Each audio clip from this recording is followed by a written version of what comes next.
Morning good people. শরীরে একটা energy চলে আসছে, কারণ তোমাদের চাচ্চু পর পর 2টা ব্লগ আপলোড করে ফেলেছে আমার ইউটিউব চ্যানেলে। আর আজকে উঠে গেছি সকালে ঘুম থেকে, নতুন কিছু দেখাতে হবে তোমাদেরকে, কারণ গতকাল ব্লগ করতে পারে নাই, তাই আজকে সকালে উঠেছি ঘুম থেকে এবং আজকে আমাদের গন্তব্য পোর্ট ডিকসন। তাই ইউটিউব ব্লগ শুরু করেই অপেক্ষা করছিলাম গাড়ি কখন আসবে, কারণ তানভীর ভাই কুয়ালালামপুর থেকে শাকিলকে পিক করে ডিরেক্ট আমাদের কাছে আসবে। কিছুক্ষণ পরেই ফোন আসে, তারা নিচে অপেক্ষা করছে, তাই আমরাও নেমে পড়ি।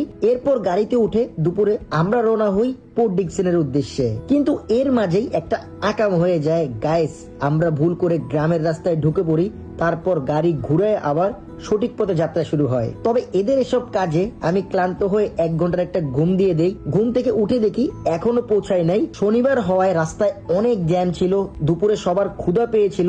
দেন শাকিল আমাদের একটা রেস্টুরেন্ট সাজেস্ট করে, দুপুরে সবাই না খেয়েছিলাম সেজন্য এখানেই আমরা খাবারের ব্রেক নেই। রেস্টুরেন্টটা বেশ সুন্দর ছিল ভেতরে এবং বাইরে, তাই কিছু সিনেমেটিক ফুটেজ নেই।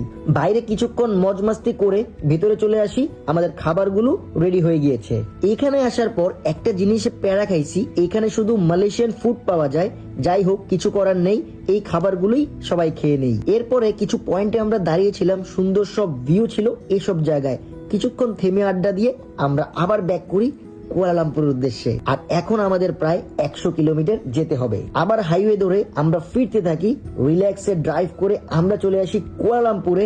দেন চলে আসি বেরজায়া টাইম স্কোয়ার এখানে। সেখানে কিছুক্ষণ সব ভাই ব্রাদার্সের সাথে আড্ডা দিলাম। এরপর আমরা ডিনার করতে চলে আসি বুকিট বিনতাং। এখানে আসবো আর বাঙালি ভাইদের সাথে আমার দেখা হবে না, এটা কখনোই হয় নাই। সবার সাথে ছবি তুলে বিদায় দিয়ে আমরা চলে আসি খাওয়া দাওয়া করতে। সবাই খাওয়া দাওয়া শেষ করে যে যার গন্তব্যে চলে যাবে, সবাইকে নামিয়ে দিয়ে আমরাও চলে আসি আমাদের বাসায়। By the way guys, YouTube চ্যানেলে কিন্তু ব্লগ আসতেছে, ডেইলি ব্লগ চলতেছে ইনশাল্লাহ। সবাই দোয়া রাখবেন। আজকের ভিডিও এখানেই শেষ। সোনার বাংলাদেশ।